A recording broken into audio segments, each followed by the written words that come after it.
I'm also reminded of what you say about Jefferson in relationship to Orwell. In your last, Orwell is also one of your heroes, and you write about... I try not to have heroes, but I mean, I know what you mean. Close as possible, yes. And the fact that he's still understood intriguingly as a futuristic thinker, even after 1984 has come and gone as a date. And what's interesting in your recent essay about Orwell, you argue that Orwell motivates us to keep the written and the spoken word together, which I think is a beautiful, for an educator, it's a beautiful sentiment, thought, never mind sentiment. And you argue why that is the case is because they shouldn't be too far apart, because in totalitarian regimes, there's a tendency to create a spoken language in which certain thoughts, such as thoughts about freedom, are impossible to articulate in writing, and vice versa, right? Mutatis mutandis. And it seems also characteristic of Salman's work that there's this connection between the written and the spoken word, very much part of the satirical critiques of religion and society that both of you have written, you in critical essays, him in fiction. And this wonderful phrase that Jefferson, in Newspeak, right? Jefferson could not have written what he wrote. Right? That's a fantastically beautiful question, by the way, and very capacious. I'm going to have to try and remember all of it. Go. No, I'll tell you, I'll have to do it in reverse order slightly, because I now know what I'm going to say about Jefferson, Orwell, and Paine. But concerning this question of writing as a form of conversational speech, I say to my students, look, cheer up. If you can talk, you can write. They do cheer up. Then I say to them... They start to write. Then I say to them, okay, which of your friends in this class do you really enjoy talking to, hearing? Who speaks well, any of you? I say, at least when you write something, read it out loud, either back to yourself or maybe get a trusted friend or lover to do it. You'll be horrified.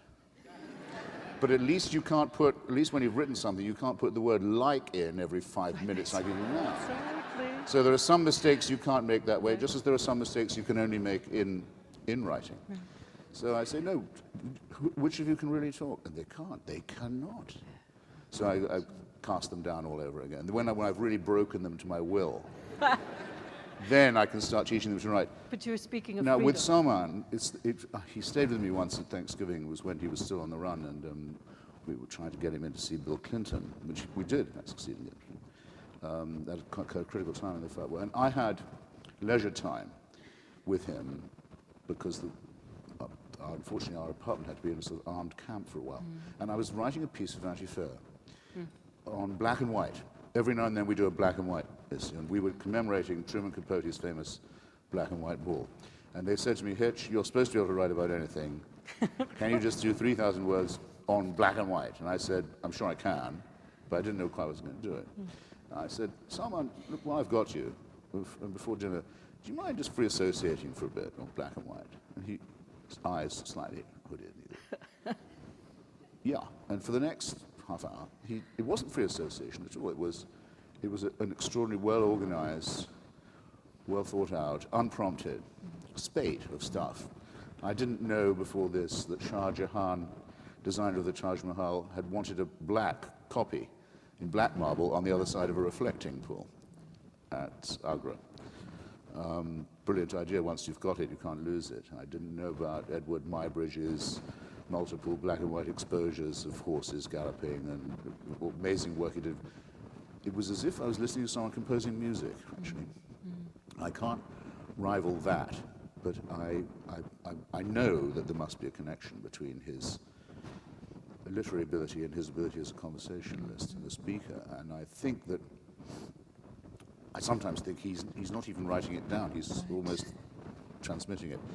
Now, with Orwell, that's not true. Orwell was rather gruff in conversation and actually rather Anglo-Saxon on the page. I mean, it's one of the reasons it endures is it's quite simple. But on him and the revolution, the American Revolution, I've made another discovery since. Who here can tell me, rather, I should say, who can't tell me what is the opening line of 1984? Since there are no hands, I presume that means everyone can. Oh, you say you can't? Well, the hell with you then. The opening line of 1984 is the following. It was a bright, cold day in April, and all the clocks were striking 13. you know you're off to the races. April 13th is Jefferson's birthday. It's also mine, by the way. Although Jefferson was born before the old calendar changed, so he had two birthdays. He was actually born on the 2nd of April, had to switch it to the 13th. Often wonder what the astrologers did when they were born. I'm sure they managed to work it out somehow. John Adams said of the 13 colonies, the great problem of declaring the revolution will be to get all 13 clocks to strike at the same time. So I think I may be onto something here. Anyway, at the end of the novel, there's a dictionary of Newspeak, which shows the attempt essentially to purge the idea of freedom from the language so that it couldn't, there's no word, there's no, I don't mean no word, there's no syntax of liberty in which you could talk. To grind it out, grind all the Milton, all the Shelley, everything out of English. And in the dictionary, Orwell gives an instance of a sentence that could not be translated into Newspeak. And guess what sentence is? It says, we hold these truths to be self-evident.